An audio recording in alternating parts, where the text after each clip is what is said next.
Hello, and we are live on a Monday night for a very special installment of 7 Minute Stories. That's right, it's the longest 7 minutes on the internet. Now, you might notice right away that my background is a little strange here. See, as you may know, I got a new tripod, which could no longer be on a desktop. And I didn't really realize that until about 5 minutes ago.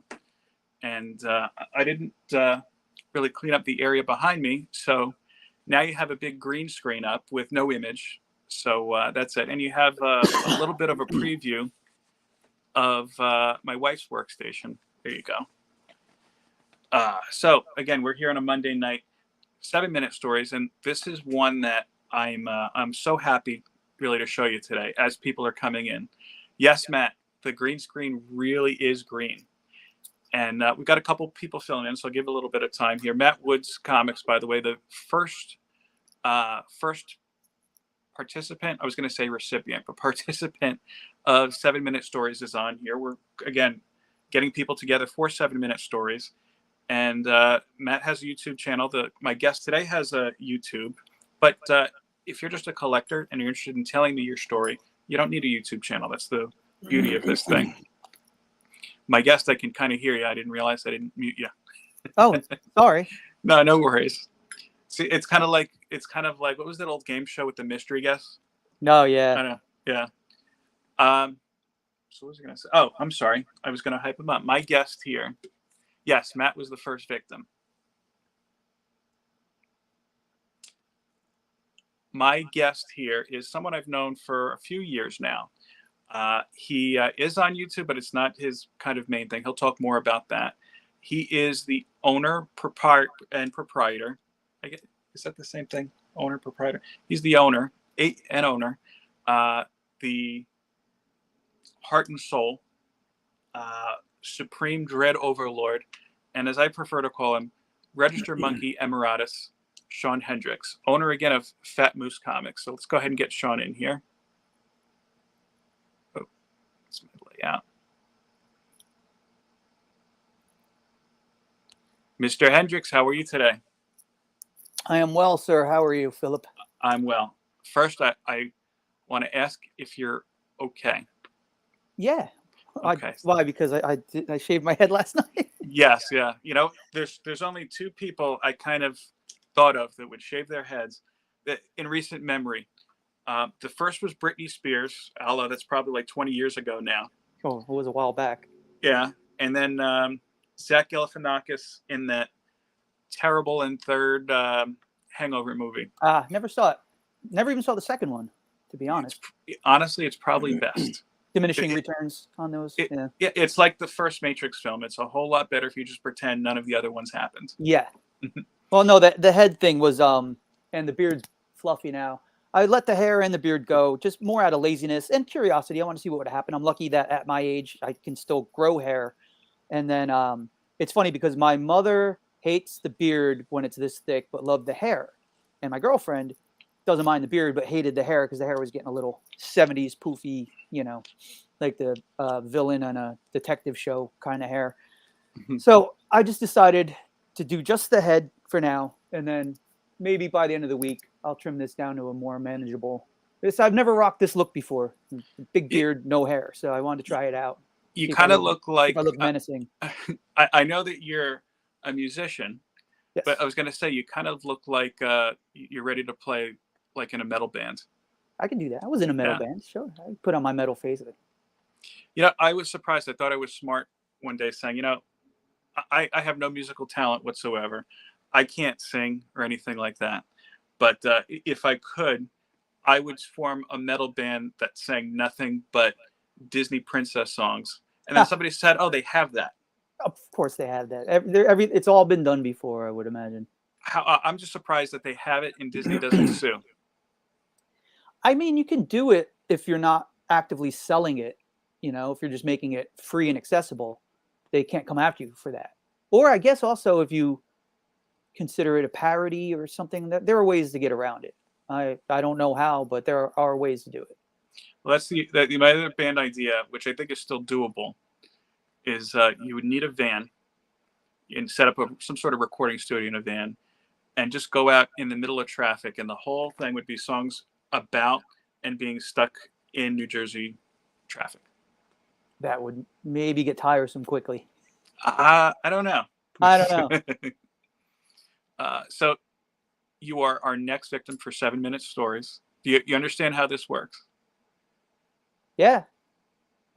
Wait, somebody's texting me saying, oh, it's my dad, of course, the only guy who's worse at technology than me. Is this showing on Facebook or no? Yes. Right? Yes, we're on Facebook. On your page, right? Yep. Okay. Facebook, Twitter.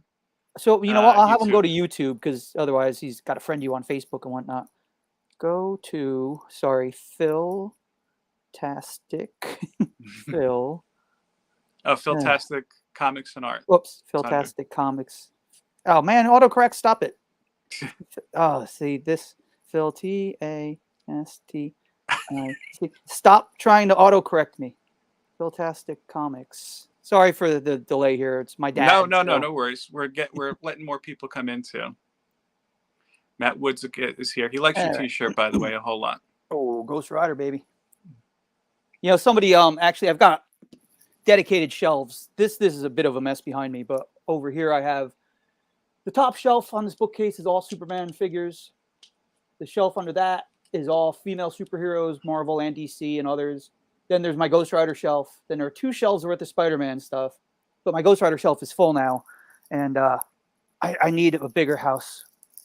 But a customer came in with this for me the other day. And he said he got it in a loot crate. And he didn't want it. Wait, this way. Sorry. Yeah, and, I always do the same thing. I got really excited. And then I opened it. And it's not Johnny Blaze. It's... Why am I so bad at this? I've done this before. It's Dan Ketch. See that? That's not my Ghostwriter. It's a Ghostwriter. But they put Johnny Blaze on the package. This is some false advertising horse shit. But it's still cool, and I still very much appreciate it. I don't think we've ever spoken about this. What are your thoughts on the current Ghostwriter, with the Robbie Reyes? That's his name, right? I don't mind him. They're pushing the concept of Ghost Rider because he's driving. You don't ride a car, you know.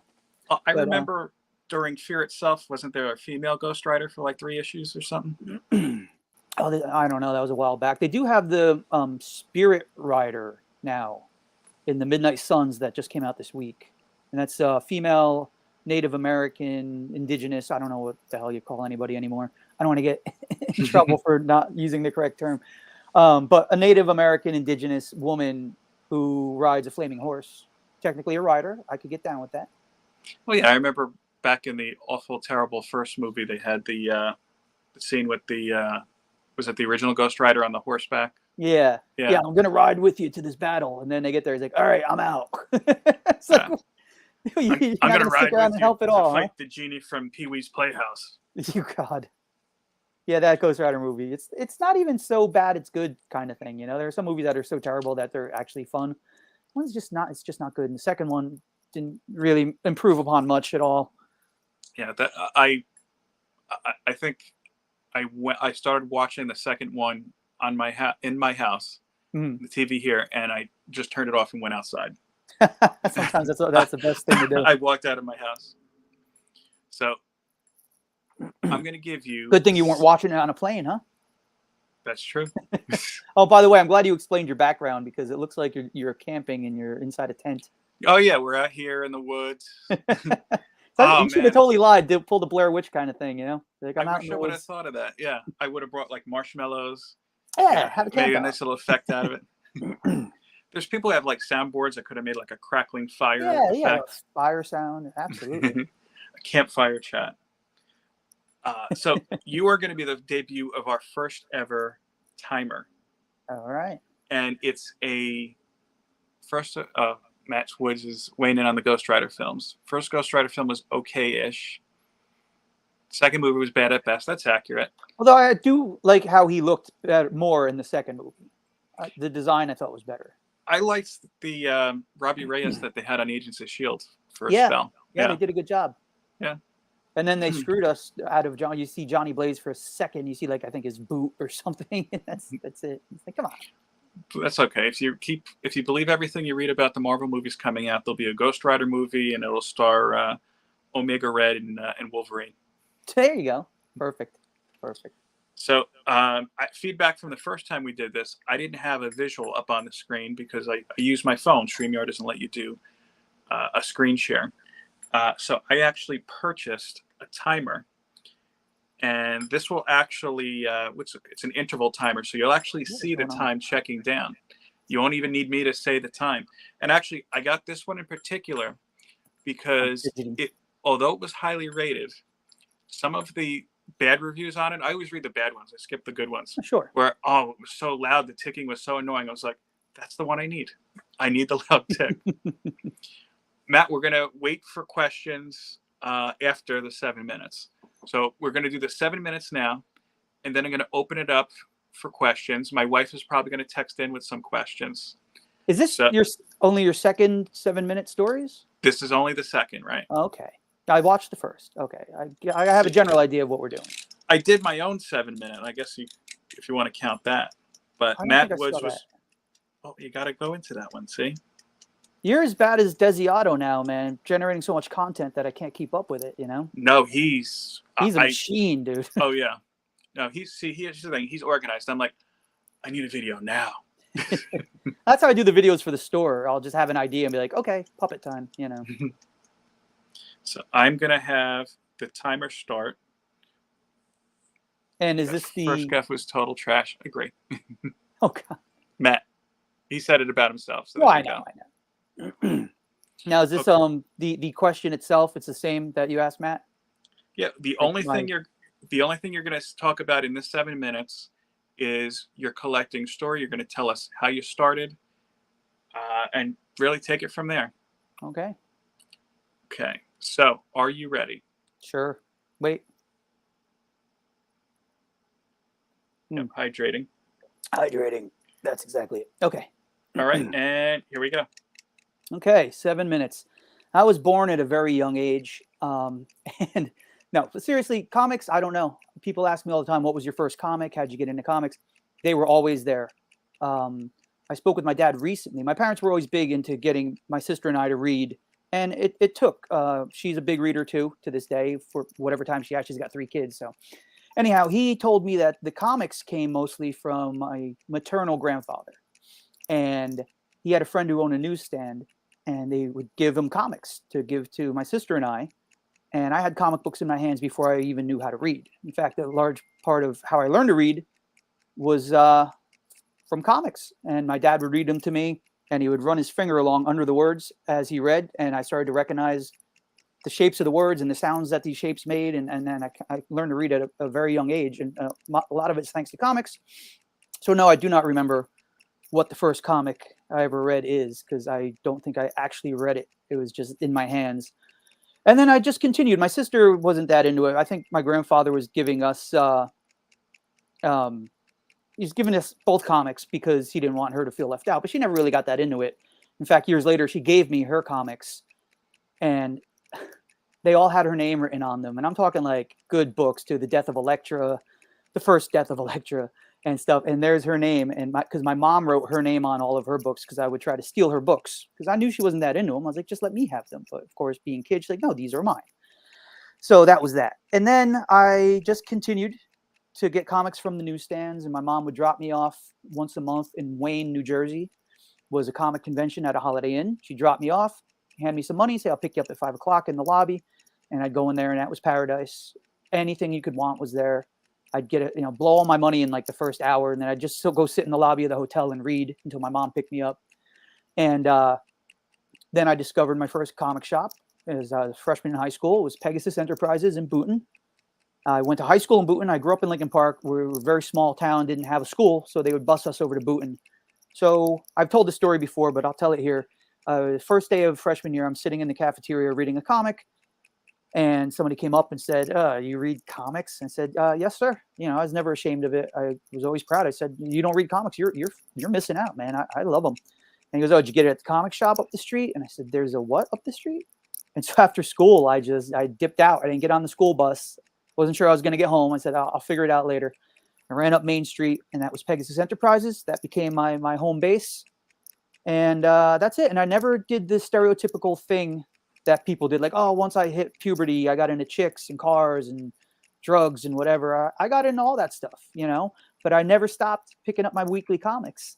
And I always took care of my books, and I always held on to them. So now at 50 years old, I have a rather large collection, 168 boxes, I think, at last count, all bagged and boarded. And that's not mention the boxes and boxes of unread comics I have here, because the great flood of 1999, Hurricane Floyd, is it 99? Yeah, my house flooded suddenly, unexpectedly, and I lost 12 long boxes of comics. Uh-oh. No. Time's still ticking. Oh, my God. That's my dad trying to call me. I'm doing a live thing here, and he's trying to call me. Put him on speaker. You're running out of time. There we go. I know. No, I love him, but it's like, come on, dude. I told you I'm doing a live thing, and he's calling me. It kicked me off the screen for a second. All right, so anyway, started very young. Never took a break. Have way too many unread books, and even more books that I've read that now that I own the shop, hopefully, if I can find the time, get the bulk of my collection there. Dad, for Christ's sake. Dad, I'm live on the internet, man. I can't talk right now. I'll talk to you in a little bit, all right? I love you. Oh, God. All right, hold on. I got to get the window back up here. All right. Sorry about that, everybody. I should get extra time. I was interrupted by my... I didn't know that It would link. I don't know why it links through the phone to here. It never does that. It didn't stop. Yeah, we saw you the whole time. So that's it. I own a comic shop. I got a shit ton of comics. I'm going to try and sell a huge chunk of them because they're taking up a large piece of real estate in my sister's basement in South Jersey. Are you kidding me? Oh, my God. Dad, I can't talk right now. I'm live on the internet. If you want to see the video, go on YouTube and type in Philtastic Comics, and it should Comics be running live. Philtastic Comics and Art. But you call me one more time, I'm going to change my last name, I swear. But I love you, and I'll talk to you later. Bye. Okay. Oh, my God. I can't wait to break his balls about this. Okay. I should just turn the phone off, yes? I don't even know if I know how to turn the damn phone off because I use it so much for everything. I use it as an alarm clock. I use it as my calendar. I use it for booking gigs. I just... Let's see, you're okay. Yeah, all right. He calls one more time now. All right. How much time? 7 minutes is long, dude. My God. Well, you apparently I've given you my entire a little over story. a minute. A whole minute left. Oh, man. I think there were a lot. In 50 years, you left out a lot. Come on. 50 years? No, I told you that everything I've ever done. I encapsulated my entire 50 years in less than 7 minutes because that's how boring my life is. But nope, to this day, I own the shop, and I know I could just read the books there and then not bring them home. And then I fooled myself into thinking, well, bring them home so you can read them at home, you know, we're sitting on a couch with your gal, and then just bring them back when you're done reading them. And I don't. I bag them and board them, and I put them in a box. It's very self-defeating because I finally have a way to monetize my collection. I had considered selling it over the years. I actually spoke to Ben from Zap years ago, but we couldn't come to an agreement.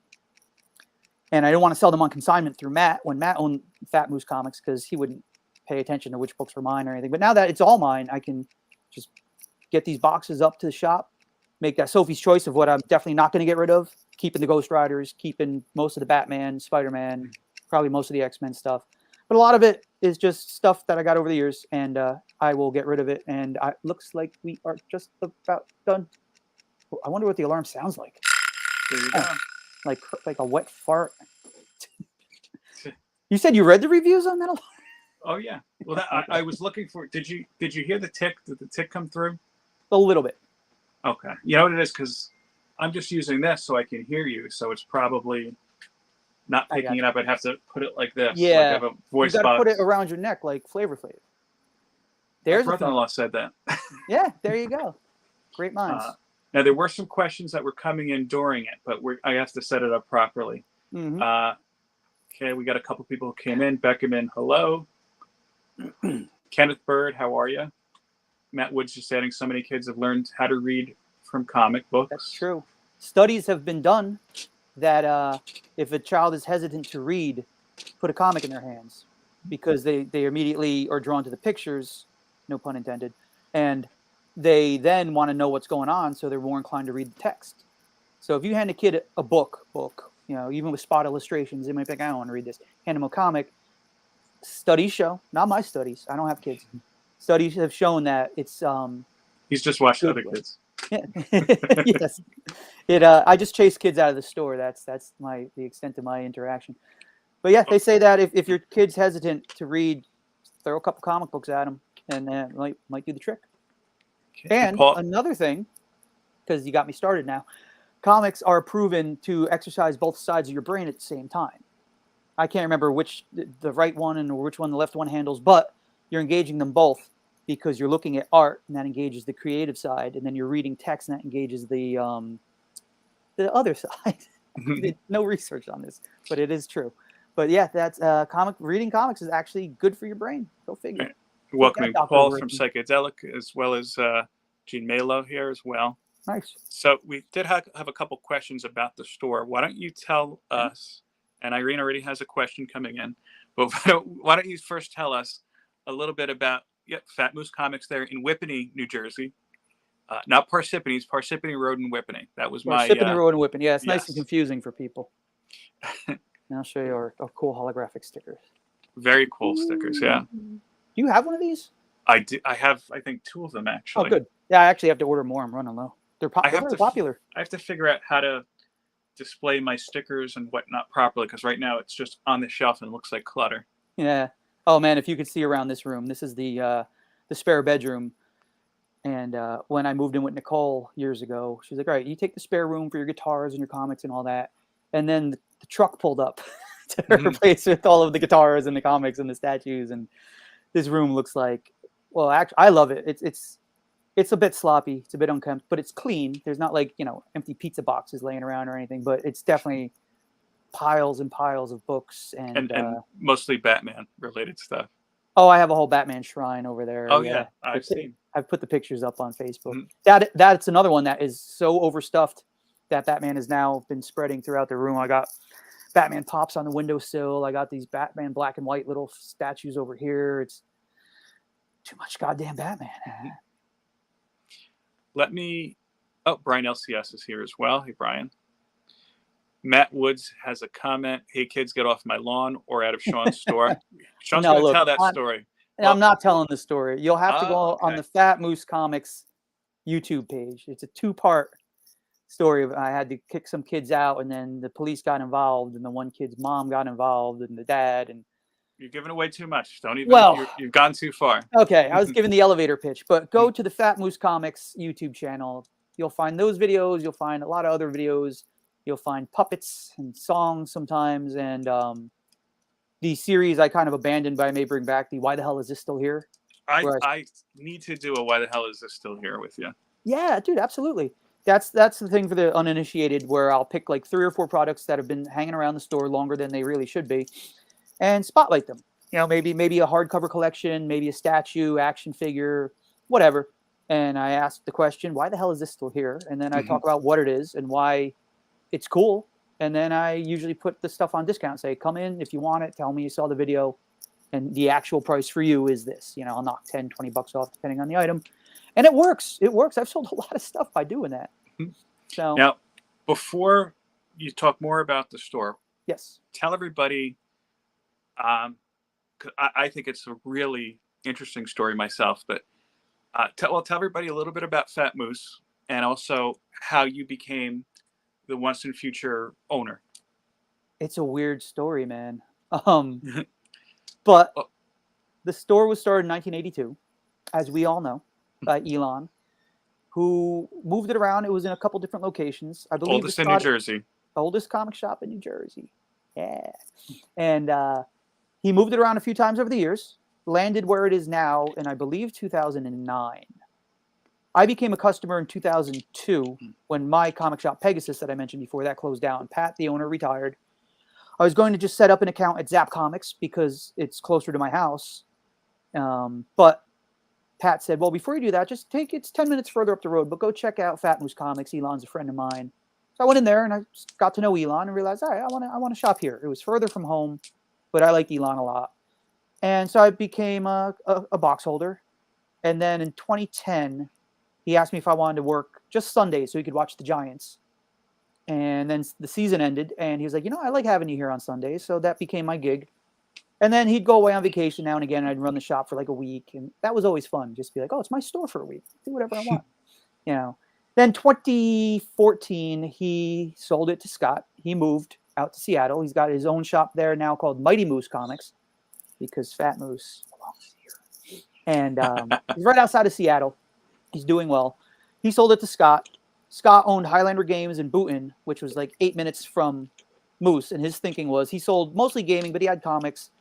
And Moose was mostly comics and had some games. He's like, well, if I buy my competition, then I got 2 stores and I'll run them both. He did that for a couple years, and it was a lot. It's a lot to run 1 store. I mean, running 2 stores, it's a lot.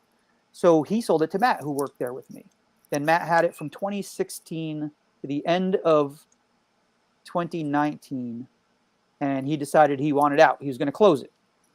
He's going to declare bankruptcy. He said, we're not making any money, this and that, and sell off everything and just close. And I said, hold on, man. You don't just close one does not simply close Fat Moose Comics. So I pulled a few strings. I made a few calls. And over the course of, he told me on a Friday night. And by that Monday, I had the paperwork drawn up by one of my customers, Rick. He's a lawyer. And I called him up and I was like, dude, I think I want to take over the store. And he said, why? The store's in the toilet right now. And I said, yes, but I think I can save it. He said, what are you planning on doing? And I gave him my elevator pitch on what I was going to do. And he goes, shit, sounds good. Let me drop the paperwork. Pro bono, I might add. When do you get a lawyer to do anything for free? Like, it's crazy. So he's a good guy. I still owe him dinner, actually, and it was like 3 years ago. But the pandemic hit. Nobody was going out to dinner for a minute, So, I mean, fell by the wayside. Yeah, so that was it. I took over the store. I took over ownership January 1st of 2020, the most magical year we've all experienced. So by mid-March, I came in hot, all these ideas. We're going to do this and that and this. And then what's a COVID? It's a what? We have to close? So, yeah, I was closed for, I don't know, a little over 3 months. And that was a dark time because we didn't know anything. And we didn't know if the store would ever even be able to reopen. So there was a lot of day drinking, a lot of doom scrolling, watching videos on YouTube, vacillating between political turmoil and the perceived death of the comic book industry and the comic shops.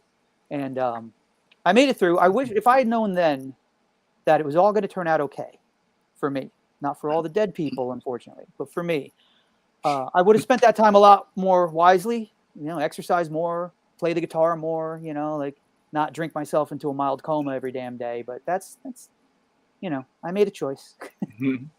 Now, I want to highlight this next one here. Yeah. I'm going to go back. This was actually a question that was asked early on from Mr. Matt Woods. Who is your daddy and what does he do? I just missed. Where did it go? Matt, what was your question again? Because I can't find it.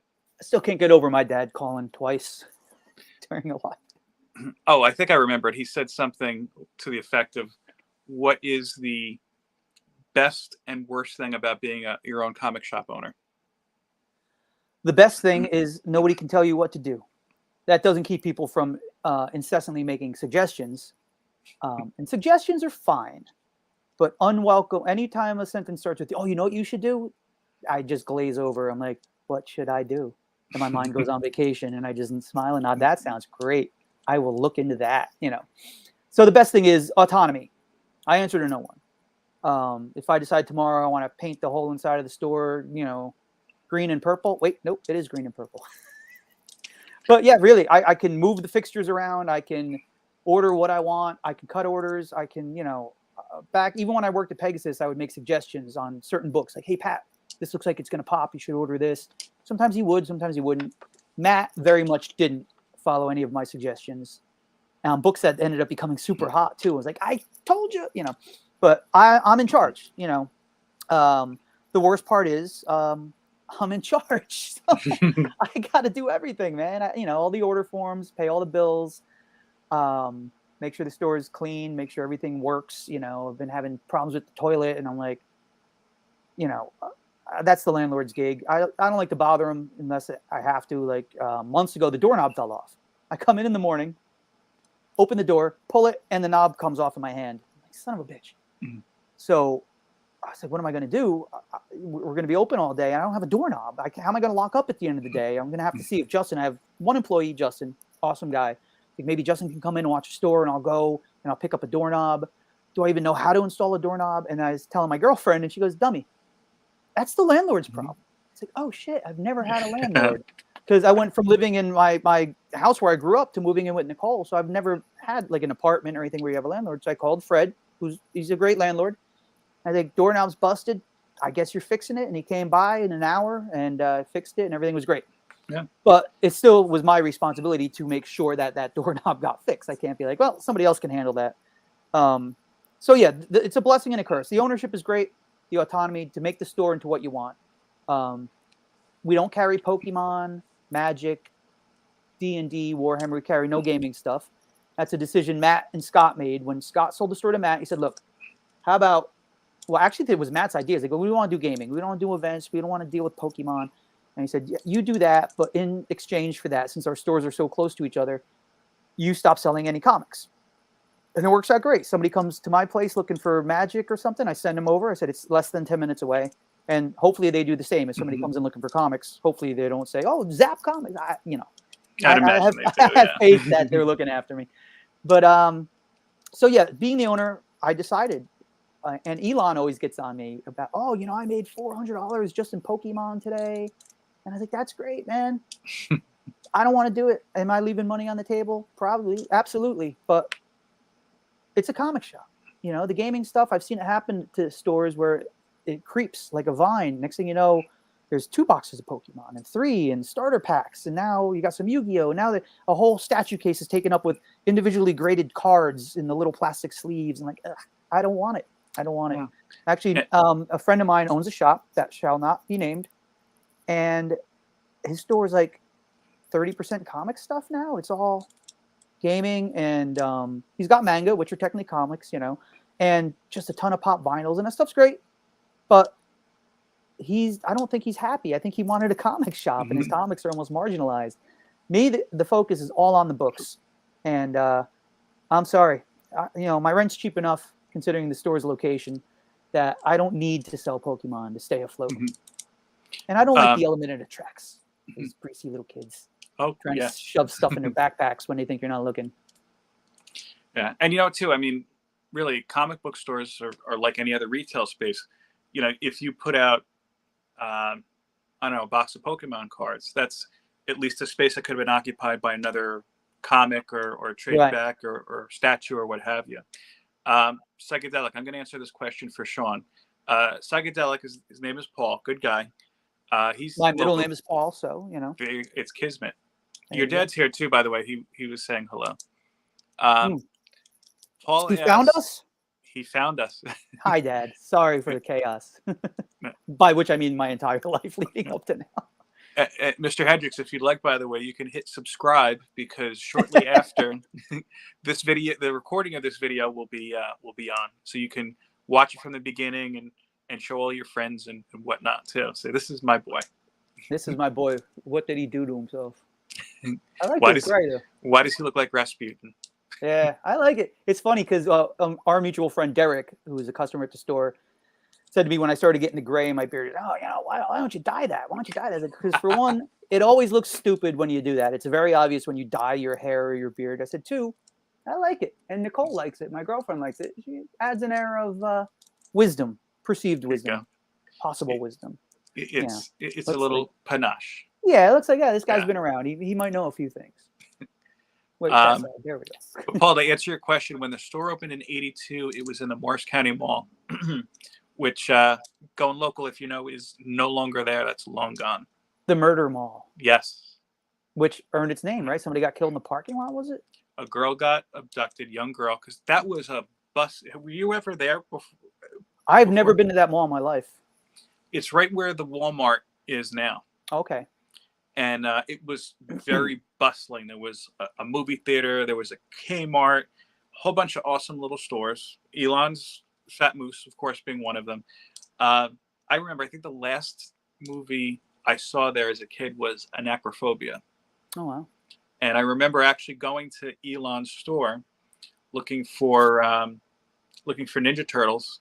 And I just remember he had the X-Men #1 poster up in the window, and it was a little faded, I think, at that point too. But yeah, then young girl got abducted and unfortunately murdered. Sheesh.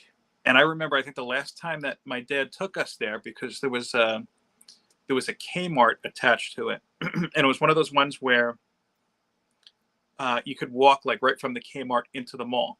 Okay. The Kmart was still open for a good year or so afterwards. You'd walk through it and then go into the mall, and it looked like the apocalypse. Like everything was shut down and empty boxes and everything. It was pretty scary. That's what a lot of malls look like these days, man. Just a lot of empty stores. I couldn't even tell you last time I was in the mall. I don't know. And your dad says you look like you should be in movies. Yeah, well, I got my good looks from him and mom.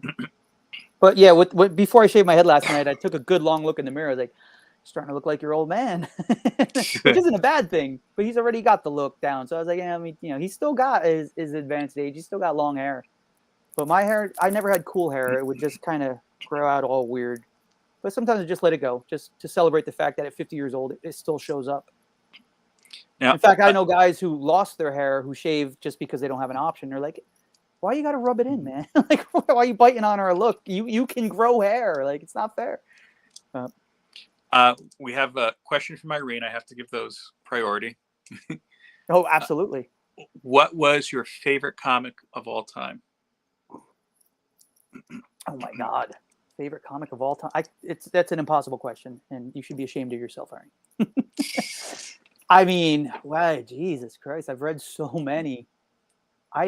I'll tell you which one I have a lot of. It's not the greatest comic of all time, but I have a lot of affection for it. Well, I'll name two. One was my very first Ghostwriter comic, which the cover for that, I believe, is, well, you can't see it. How do you do this?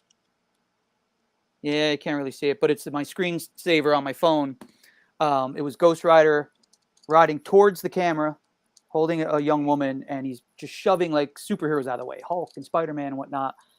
And he says something about, if I don't take care of this girl, she's going to die, and I don't care who I have to kill to do it or something. And I was like, oh my God, who is this guy? The flaming skull on a motorcycle who's beating up all the heroes I know. So the first Ghostwriter, I don't remember the issue number because I'm terrible with numbers.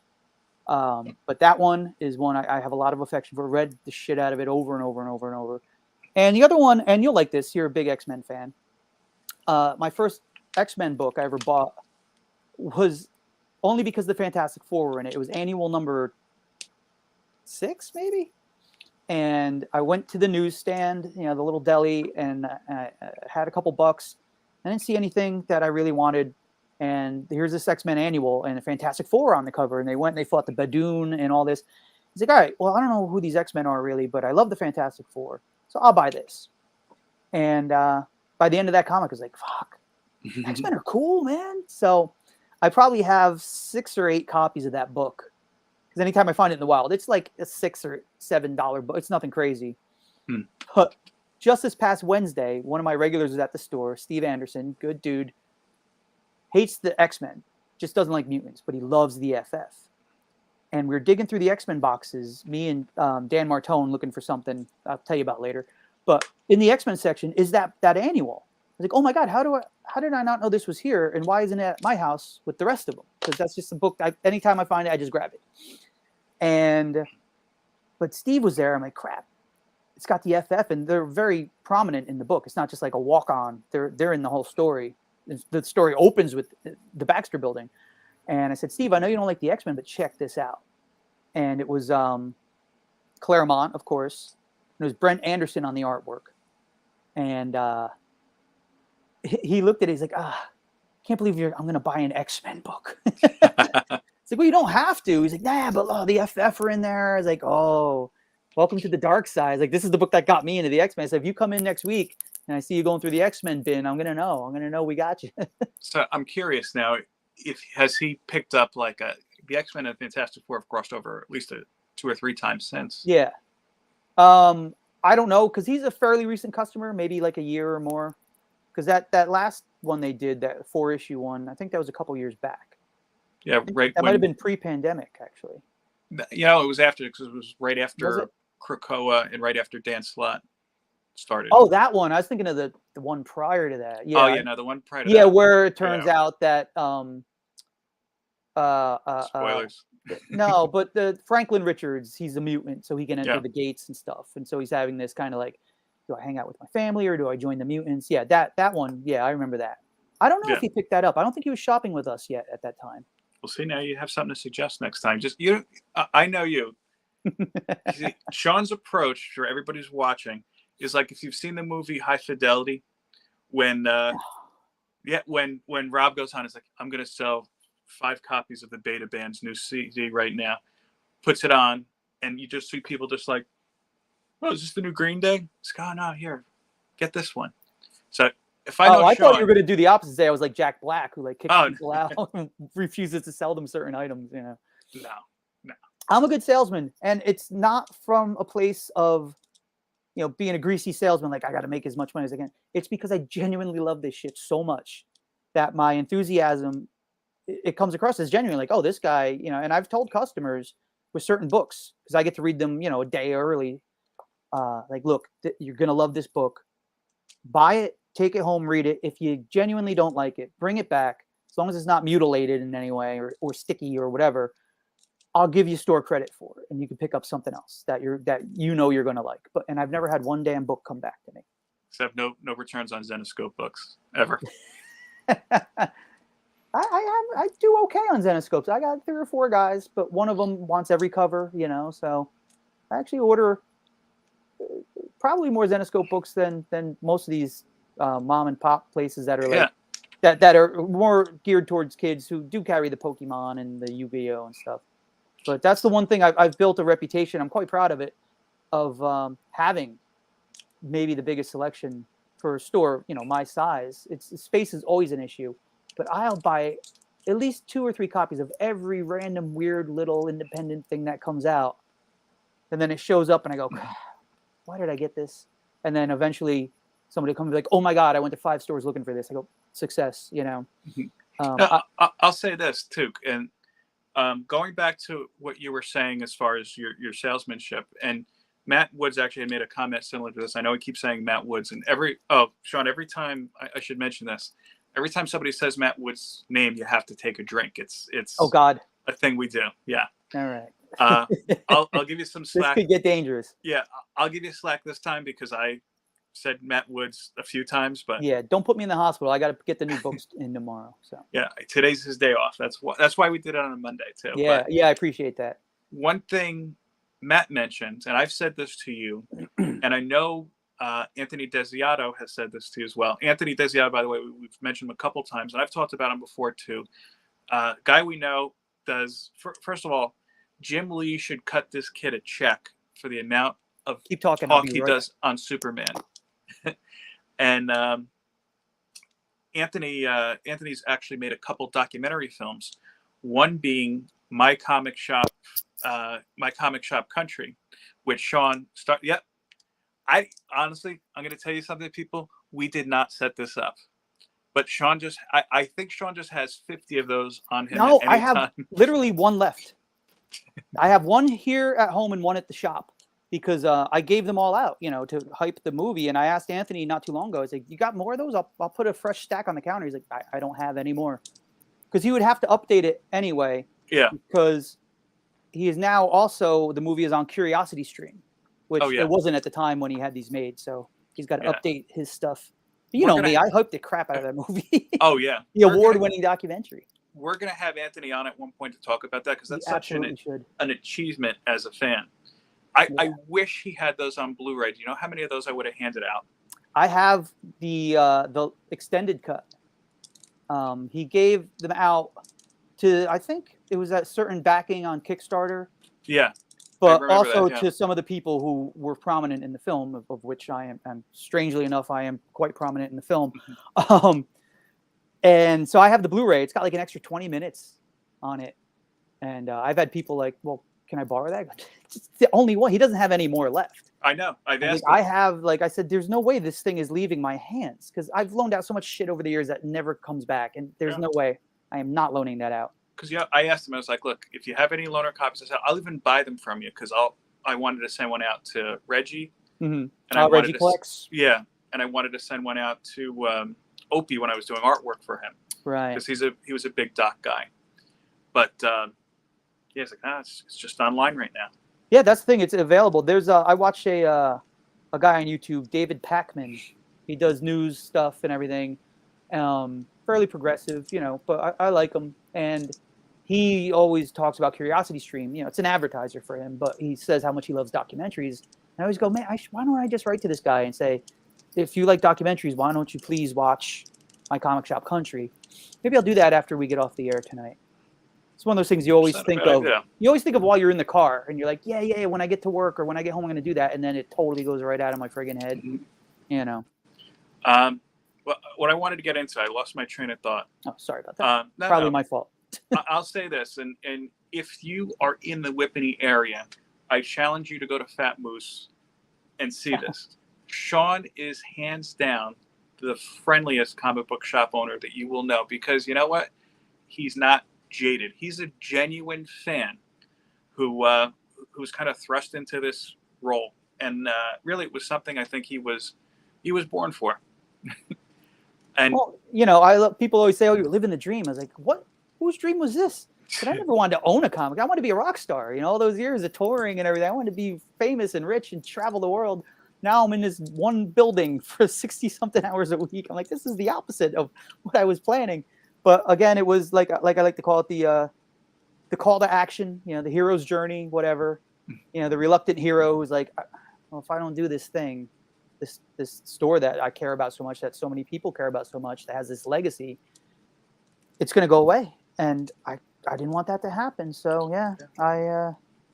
And that enthusiasm is what really I think separates Fat Moose from other stores, especially in our area. Thank you. Yeah, Matt Woods, next time you visit, I'll take you there. Where does Matt live? Is he out of state? Yeah, he's in Pennsylvania, in the wilds of Pennsylvania. But by the way, Matt, I will address you directly. I watched the video you did with Phil. That room you were in is gorgeous. You have to do a video where you just give a tour of that. I want to see more of that. He's got one. He does? He's got one. Oh, yeah. Shit. What's his YouTube channel? Because I got to subscribe. Matt Woods Comics. Matt Woods Comics. Okay. Yeah, I'll send you the link to that video if I remember to. That room was amazing. And on the replay, by the way, I'm going to put a link to the Fat Moose channel as well, so you can see a lot of Shawn's shenanigans. I'll say this. It gets goofy. Unique and entertaining. Paul from Psychedelic Question. Still got the original batteries in it. Still works. I have across from me. Shawn, you just showed that to me. I never knew that you had that. Across from me, I would grab it, but I have a desk and some comics I've been organizing for a very long time. A tick jumping thing, like you just. Oh yeah, I have one. Yep. Yeah. Got the little tab on his back. Yeah, it was in my first car, and a plush window thing, like with the suction cup. Yeah, I don't have that, but I do have a bunch of tick stuff because I was real heavy into the comic book back in the day, and the cartoon was brilliant. That was the last Halloween I dressed up. I made my own tick costume, and my grandmother, she's gone a while now, she's nice enough. She's like, "Oh, I'll make a mask for you," and love my grandmother to death.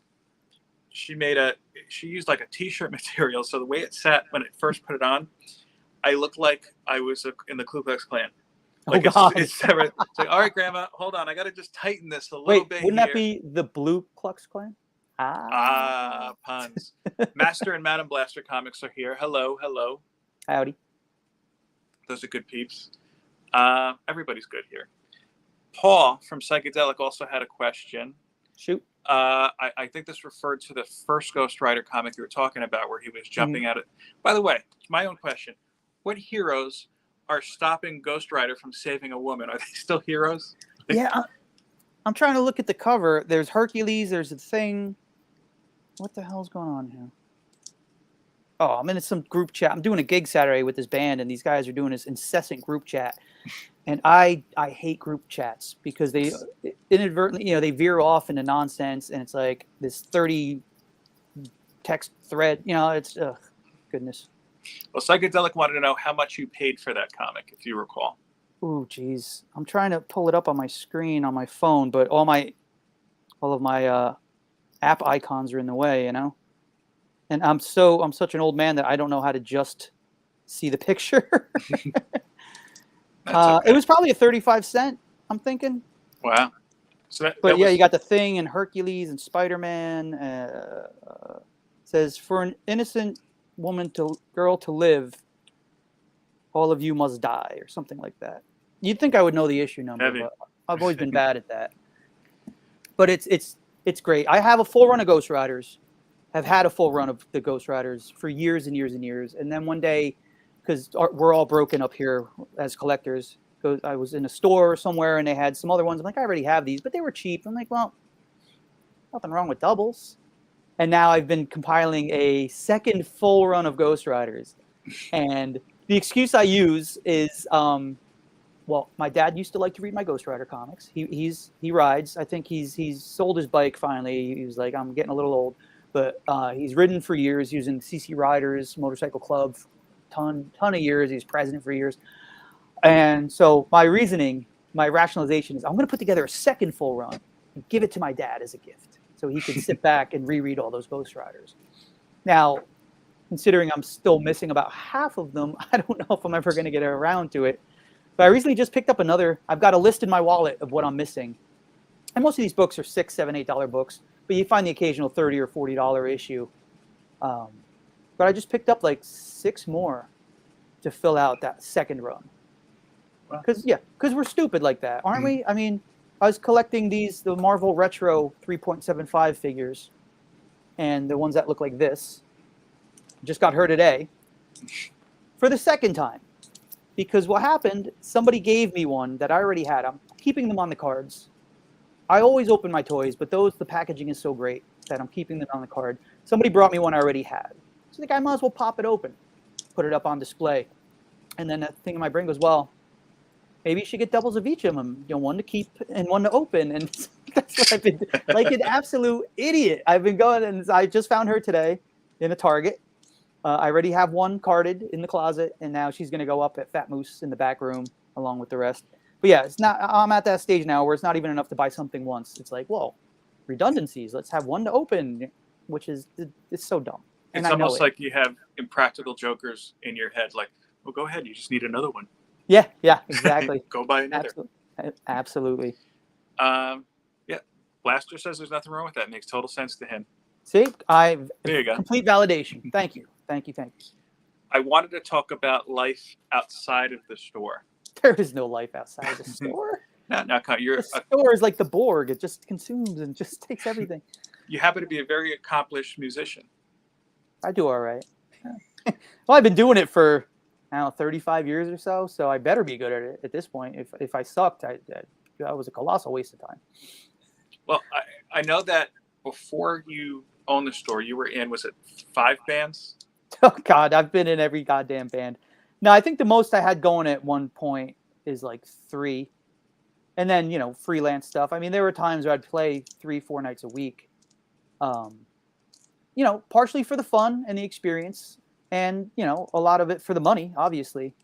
But now with the shop being so, you know, all-consuming, I've cut back a lot on gigs, especially the low-paying ones. You know, I don't want to go play a bar, you know, get home 2 in the morning, you got paid $100, and about 30 of that went towards your bar tab. You know, it's just not worth it. So predominantly now I'm doing weddings and events, anything that pays a decent wage. And weddings are the best because they end early. You know, you get fed, you get drinks. It's not that much work because a lot of times, you know, people are giving speeches and they're doing dances, and we have a DJ. So if there's, you know, some songs that we can't pull off, they've got a 10-piece horn section or something, he'll just play them, you know, through his computer. So it's a very easy gig. It pays so much better than these bar gigs. The only time I do bar gigs anymore is if it's with friends of mine. You know, I got some friends that I've known since grade school, and they're between bass players right now. So I've done some shows with them, and those are, it's $100. You get home at 2 in the morning, but I get to hang out with my buddies, and I never get to do that anymore because I'm at the store all the time. So it's like, hey, I get to hang out with my friends, and I actually get a couple bucks at the end of the night, and we get to play music together. So those are the only gigs I'll take like that. But it's funny because I used to say yes to everything.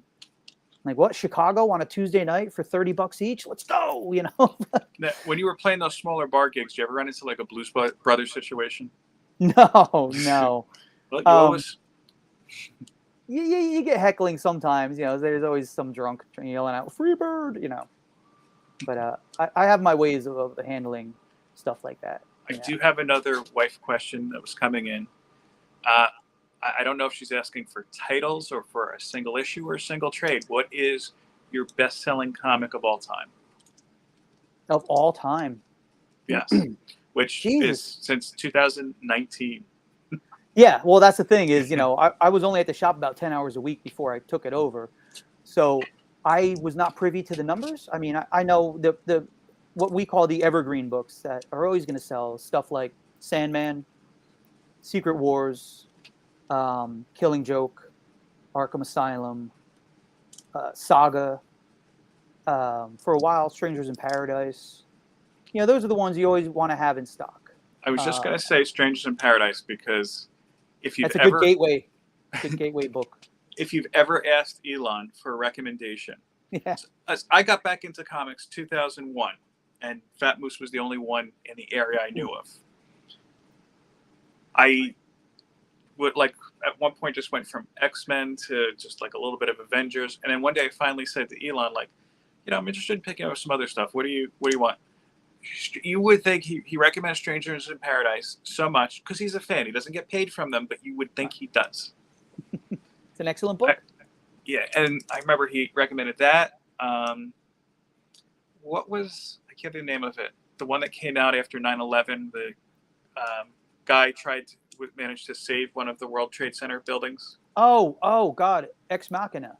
Yes, I remember that. He recommended. That's a good book. Absolutely. I couldn't get into it. I feel a great sense of pity for anybody who comes into my store looking for recommendations, because I hope you got time to kill, and I hope you brought your credit card, because I will wax, you know, fantastic about so many books, you know, and people ask me, so, well, what do you read? I go, all of it, as much as I can, you know, time permitting. I had somebody the other day who came in, hadn't read comics in years, and he's like, what do you got? He's like, well, who are you? He goes, what do you mean? I was like, well, what do you like? Do you want superheroes? Do you want superheroes deconstructed? Do you want horror, romance, western, comedy, sci-fi? Like, you know, I can tell you what I read, but you and I are different people. I don't know that what I'm interested in, you know, is the same thing you are. But we went around the store, and I sold them a good chunk of books. My customers know that about me. They're like, I know when I go into Moose, I go in thinking I'm going to spend this much, and then I walk out having spent that much. You know? And again, it's not about the money. I mean, yes, obviously I need money to keep the lights on, but for me, it's about just spreading something I'm enthusiastic about. Like, you got to read this. This is so damn good. I've had people where I've said, just look here, I'll take out a folding chair, but you just sit in the corner and just read it. I need you to read this book, you know. And almost 100% of the time, they come up to the counter like, all right, I'll take it and sign me up for the next couple issues or whatever, you know. It's and again, it's just because I genuinely just love spreading the word of comics. I love getting people enthusiastic about certain books. When they come back the next week, like, holy crap, that book you sold me last week was so damn good. You got anything else like that? I think, oh yeah, walk with me, you know. And I could attest, as somebody who's had many of these conversations with Shawn, you know, it's not just with new people who walk in. He'll regularly say, hey, I know that you like Wolverine. You'll like this book. And he's usually pretty right. Well, that's, I mean, the old trope is comic shop owners who don't read comics anymore because it's tough to make the time. And you're surrounded by them all day. So maybe when you go home, you don't want to look at a comic book. But I'm like the opposite. I get antsy on Tuesdays when the new books come in because I'm laying them out on the tables to count them in. And I'm like, oh, man, I can't wait to read that. I can't wait to read that. And it's like part of me wants to just sit and read it now. It's like, no, you've got hours of work to do. Get your damn work done. Take home a short stack of what you're dying to read immediately. And I come home, take a shower, hang out with my gal, and I sit on the couch, pour myself a beverage, and read. And people have said, you're around comic books like 10 hours a day.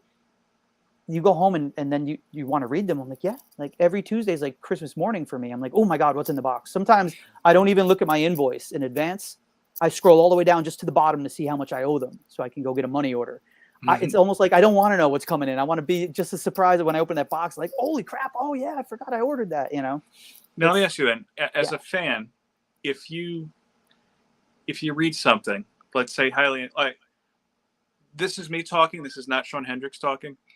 I think the last big DC crossover I read was the first Death Metal. Ugh, sorry. And I just remember being utterly confused. It was, I think, 2 issues in. Yeah. So take me back now. Tuesday morning, issue 1 comes out. You read it. The people are coming in lined up for it. Are you able to, I guess, mask your distaste for it, or just like? Well, here's what you got to do. Never criticize somebody's choices. There was a guy in a store years ago who I actually still talk to, and he swears up and down that he didn't do this, but it happened to me. He would do it. You put your books on the counter and you go, ugh, you read this, this is what you're going to read. And, you can't do that. You can't discourage somebody from spending money in the store. And it wasn't his store. He didn't own the store. He's an employee. And the owner's like, what are you doing? You can't, deride somebody's choice. So I will never shit on a book, even if I personally think it's garbage. I will never give an opinion unless asked for. If somebody goes, oh, did you read this? What'd you think of it? If it's something I read that in, like, I will either say, oh man, I didn't get to read that yet. Or if it's somebody I know, a regular, I'll say, honestly, it wasn't my cup of tea, but your mileage may vary. That's all. I will never say, oh, that was garbage. Oh, you're a fool if you buy that. I got to sell this shit. I already paid for this stuff. I got to get the money back and get it out the door. So I will never shit on somebody's taste and somebody's choices. What I like to do, though, is be a quick curmudgeon when somebody asks me something, and then quickly turn around. Like, if somebody comes with their kids and be like, oh, do you carry Pokemon? I go, ugh, Pokemon's a tool of the devil, and let me tell you why. And then they're like, oh my goodness. And I go, I'm just kidding. And then I explain why we don't carry it, because Highlander's 10 minutes away and they carry it and we don't want to compete with them. But I do like, making somebody think, oh, this guy's an asshole. And then very quickly turn around and be like, I'm just kidding. Here's the reality of it, But yeah, I would never be like, oh, you like Green Lantern? Green Lantern sucks, dude. Yeah, like, no, why would you shit on somebody else's? And there are so many guys on YouTube, man, who review comics and movies and they hate everything. They hate it. And it's like, well, then maybe stop consuming it. If every time you ate a pile of horse shit, you're like, man, this is terrible. Stop eating horse shit. It's obviously not your thing. If every time you slam your balls in the refrigerator door, it hurts, and you complain about it, stop slamming your balls in the refrigerator. I had a customer and I told him one day, he was complaining about everything. I said, are you sure you want to even read comics? Like, maybe you've aged out of this, or maybe it's not there for you. Oh, today's comics are terrible. No, they're not. There's so much good stuff out there. I get that stuff from some of the older guard. Oh, this stuff is awful. Like, then go fly fishing. I don't know, man. If you hate everything you're reading, maybe you shouldn't be reading any of it. If you hate every superhero movie, then go see a romantic comedy. Like, why are you intentionally consuming things that you hate? If I don't like something, I stop doing it. That's fine. I don't get it. But there's so many middle-aged white dudes on YouTube complaining, oh, they made this character black, and oh my God, they cast a black person. Okay, get over it. If you don't like it, don't go see that movie. Don't support that thing with your money. Whatever. But shut the hell up, man. I hate inherently negative people, which is an ironic statement to make. That I hate. You know what I hate? Negative people. I hate. I hate. But yeah, there's so much of it. And I saw a guy on YouTube just today rip it into that Batman one shot, the Riddler One Bad Day, which I thought was excellent. It's a book by Tom King. I don't know. Did you pick one up for me? No. Okay, well, you can't now because it sold out twice. I reordered and those sold out. It's a great one shot. They make the Riddler dangerous again, like maybe for the first time, where you're like, wow, the Riddler's an actual threat. And I loved it. Everybody I know that read it loved it. I recommended it to people, and I did the whole, hey, if you don't like it, just bring it back. Because it's like an $8 book. Nobody brought it back. Everybody came back like, dude, you were right. That was cool. And here's this guy on YouTube. Yeah, this is garbage. Tom King can't write his way out of a paper bag. I'm like, sorry. And what's the last comic you wrote? Like, I've never seen your name on the credits page of a comic book. So I'll say I this: don't know, man. I've enjoyed Tom King's Batman very much. I just finally, now that I think the last time I was there, I picked up the last issue of Batman and Catwoman. Mm. I finally sat down, I think over the course of 2 days, and read them. And I have to say, it was fantastic, but I wouldn't call it a Batman story. It's No, really, it's a I think, Catwoman story. yeah, and I think it's really the only. I argue that there has not been the quintessential Catwoman story yet, at least one that I've read. That is probably 95% there. Like, if anything is the quintessential Catwoman story, it's that. Yeah, my only problem with Tom King is he loves to jump around the timeline. Sometimes he'll jump through 3 different eras in one page, but he doesn't tell you. There's no little blurb saying 1982. You know, you just have to, based on what the characters are wearing. Like you need a really good artist to pull off a Tom King script. Oh yeah, and Clayman certainly does the job there. Crushed it, absolutely. Yeah, he had a different artist in one of the issues, but yeah, there was a fill-in thing which was jarring. But you know what? Because I think it was all because it was the Joker's perspective, because it had a very kind of Sam Keith feel to that issue. I remember. Yeah. I'd like to read that all in one. I've noticed it with Vision, Mr. Miracle, Tom King stuff reads better long form. Oh yeah. Like Human Target, I haven't read a single one yet. I'm waiting for it to wrap up. There's been this big delay with it, but his stuff, that's where I'm not going to read any of it until it's all there. I'm going to take an afternoon or whatever, whenever I can, and try to read the thing in one chunk. Same thing. And I read Mr. Miracle in trade, and yeah, it's better. It flows much better that way. Yeah. Yeah. I'm trying to do that with all the. I've actually tried to do that now with all the limited series since Doomsday Clock, because that was so broken up and delayed. It was like, what happened 6 months ago? Did I read this one? That sucked all of the drive out of that story. You know, those delays. It was like, you know, that's why I just read All Out Avengers #1, and they say in the back, because it's what's his name doing the art? Oh God, who's the guy that's always accused of tracing from pictures of models and stuff? Why am I blanking on this? It'll come to me. 4 a.m. I'll sit up. No, I know. It's now you got me thinking. Greg Land. Okay. Greg Land. Yes. Okay. Thank you, Brain. Greg Land, who is infamous for not sticking around too long on a title. But they said something in the back of the book, I believe. There's a text piece, and I think they said he's already got the first 5 issues in the bag. And that's the way you should do it. Don't rush things out. Get a good chunk of it done so you don't have to worry about delays, you know? Well, because nothing sinks a title faster than waiting, you know? I'm reminiscent when you said, you know, we've got 5 in the bag. I'm reminiscent of, you probably have heard Elon's Rob Liefeld story. I may have, but I might have been drunk when he told me. He used to always explain how New York Comic Con, they used to have that first day that you, as a retailer, you could go and they would give you breakfast and everything. Right. So I guess the last time they may have done that, or at least the last time Elon went, was around New 52. And Jim Lee, he was in this meeting room with Jim Lee, I guess, with a bunch of retailers. And I guess they opened it up for questions, and Elon just got up and said, you know, I really just don't. Rob Liefeld, come on. And, you know, Jim Lee, that's his boy. Jim Lee was like, yeah, well, he's getting a lot better. And he's got this was when he was on Hawk and Dove. Oh, that's way before New 52. Yeah, that's. Oh, was it? When did they do the Hawk and Dove was way back. No, they did a whole promotion drawing the line at $2.99. Oh, he did a Hawk and Dove for the New 52? Yeah, I think it only lasted. All right, like my bad, because I remember he got his issues, start basically on Hawk and Dove way back. Yeah, I still have that $2.99. Oh, that's how memorable that book was. I forgot it existed. Yeah, it wasn't good, and he didn't do the writing on it. Well, that's a plus. I'll say this: I think that I don't know for sure, but I think Marvel has just a handful of writers and artists who, like, hey, I want to do this book. All right, sure, go ahead, run with it. And I think Rob Liefeld is there. Yeah. Just because if you've read any of his recent Deadpool stuff, it's like, you wrote this in 1992. Yeah. But that last one, I'll say, still works. The Kill Shot, strangely enough. Yeah, well, he Liefeld does variant covers for them now, mostly. But he did that Major X.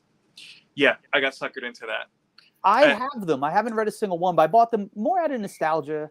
It's just like, one of my customers, and we were talking before we went on air, I believe, about Conan the Barbarian. And one of my customers loves Conan the Barbarian. They did some anniversary issue, and Kevin Eastman did the art for a short story. And he opens it up, and oh my God, this is so terrible. Look, Kevin Eastman can't draw. And I was like, look, is Kevin Eastman the greatest artist in the world? No. But do I get a warm fuzzy every time I see it because it takes me right back to being a kid and reading the Turtles? Yes. And same with Liefeld. Yeah, he's questionable at best, but there's a certain fondness I have just because I remember picking up X-Force. I remember when Deadpool first showed up. I remember, it's kind of like, you get maybe some junk food or some candy you had as a kid. And as an adult, as you eat it, you're like, all right, I know this is garbage with chemicals and sugars and dyes, but man, does it make me feel like a kid again? It takes me right back to summertime as a kid eating this garbage on my, riding my bike around. So that's how I feel about guys like Liefeld. Matt Woods is smiling because you mentioned Conan the Barbarian. Oh, Conan guy, yeah, I got a couple of those. You weirdos. So you got to check it. You got to check his channel. He's got. I have to say, I'm not into Conan, but he talks about it enough where it was like, you know what? If I wasn't into so much, I could probably get into Conan. There's a lot of good stuff, but I remember as a kid, they'd have the ads in the Marvel books for the Conan book. I was like, for all of my geekiness, I was never a big sword and sorcery guy. Never read, what was that series, Swords of Shannara or whatever back in the day. That was a huge fantasy series. Never got into Lord of the Rings, never read the books. Saw the first trilogy and was like, they were good, but never followed through on the rest. I just, for all of the geek stuff that I love, swords and sandals, except for Beastmaster. The first Beastmaster movie, I love that movie. I could never, I'll say this, I couldn't get into Lord of the Rings. It's just too long for me. That's what she said. I had to do at least one. I know. I had one last week that was poorly placed. Oh yeah, that was mostly nerves, but oh well. And Game of Thrones, I like. I didn't have HBO at the time when that debuted. I didn't have HBO, and by the time I got HBO, it was on season 3 or 4. It's like I'm never gonna get caught up on this. So. Well, yeah, the first season you don't even know anything is different, as far as dragons or magic, until maybe the last couple episodes. That's where it kind of starts drawing you in, I think. But. Yeah, again, I'm sure I would enjoy it. It's just it's a time issue at this point. That's the good thing with comics, I guess, is that no matter what you like or what you don't like, it's all there. Mm-hmm. There's a story for you every place. Absolutely. Well, we've been talking for over an hour. Woo, I know time flies. So Shawn has successfully completed the 7-minute challenge. 7 minutes is way longer than I needed.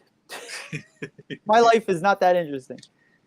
Well, Shawn, tell everybody where they can find you. Not here, I mean at the store. Yeah, I'm not giving you my home address. No Fat Moose Comics, here we go. 53A Parsippany Road in scenic Whippany, New Jersey. We are closed on Mondays.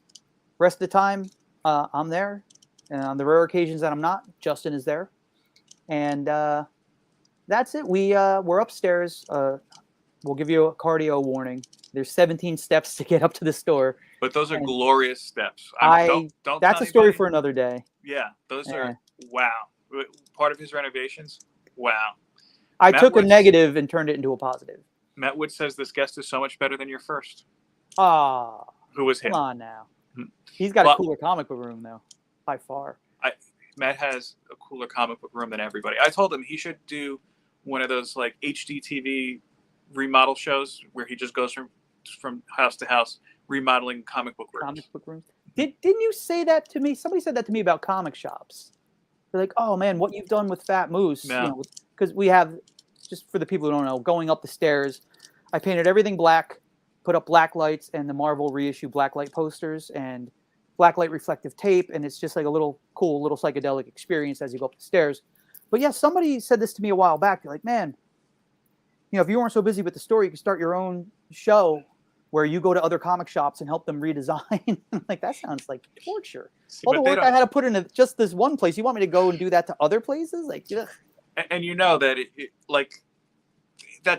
those type of shows just never go well. Like I think a bar rescue. I've never seen Ugh. anybody who the bartender's like, oh yeah, anything you want to do, go ahead. Everybody always fights it. Like I can't picture any comic book store owner that I know of saying, oh yeah, you want to change things around? Yeah, I'm perfectly fine with that. No, I learned that the hard way with Matt. One night, Justin and I redid this one wall that was a damn mess. And we stayed late. We didn't get paid for it. We were like, let's just take care of this. Let's make it nice. And we did. We were there for like 2 or 3 hours, made everything nice. I come back the next day. Matt, he put everything back exactly how it was and said, don't move my stuff around. And it's Matt is in the prior owner, not Matt. Yeah, Matt was the guy before me. But I was like, but it was a mess and we fixed it. And he's like, don't move my stuff around. I'm like, okay, lesson learned, you know. And I get it. I totally get it. Definitely look up when you're in the northern New Jersey area, Fat Moose Comics in Whippany. You might see me there, but you'll definitely see Shawn, at least unless it's a Monday or he's got a gig. Yeah, don't come by on a Monday. That'd be stupid. Don't do that. Yeah, and Shawn is very welcoming. You know, if you want to come in and chat him up, tell him you saw him here. Yeah, absolutely. You tell me that you saw me on this, I'll give you a 10% discount on anything you buy. You hear that? 10%. And maybe a free sticker. All right, I'll be in Saturday. I saw you on my own show. Yeah, you already get 10%. You knock it off, you. Oh well, I'll send Irene in like, honey, just tell me you saw him on the internet. I'll put on the glasses with the nose and the mustache. Maybe I won't recognize you. I'll send Chad in. There you go.